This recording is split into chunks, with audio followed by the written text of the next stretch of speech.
Tunsuya River naman sa area ng Malabon kailangan umanong sumailalim sa dredging. Ito po ay sa posibleng pag-apaw sa gitna ng pagtama ng Bagyong Ruby sa Metro Manila. Pinangangambahan ang buong ulat. Ihatid po sa atin ang aming kasamang si Alvin Baltazar. Ito ang bahagi ng Tunsuya River sa lungsod ng Malabon.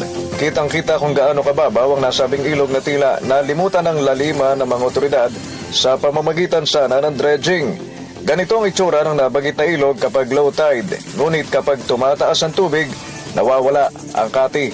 At ngayong nakaamba na naman ang dilubyo ng bagyo na hahagip din sa Metro Manila, pangamba ng mga residente ang muling pag-apaw nito na nangyari na noong humagupit ang Ondoy at Habagat. Idinulog na umano ang sitwasyon ng nasabing ilog para ito'y malaliman, partikular sa MMDA at DPWH. Noon pang nakaraang administrasyon, ngunit sa hindi malaman dahilan, hindi pa rin nagagawa ang dapat sana'y paghuhukay sa napakakapal ng burak na nagpapababaw sa Tunsuya River. Kaya sa tuwing may mga paparating na malalakas na bagyo tulad ni Ruby, hindi pa rin napapawi ang pangamba sa hanay ng mga residente na lungsod ng Malabon, lalo na ang mga naninirahan sa Barangay Nyugan.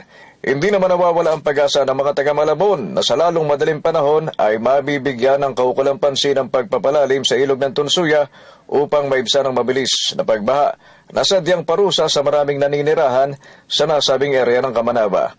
Kabilang ang Malabon sa mga syudad sa National Capital Region na ngayon ay nasa heightened alert na.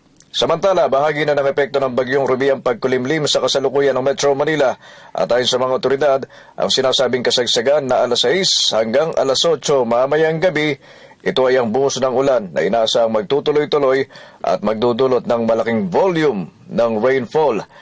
Dahilan nito, ang bahagya kasing paghina ng kilos ni Ruby na ang epekto tindi ng buhos ng ulan. Para sa Telebisyon ng Bayan, Alvin Baltazar.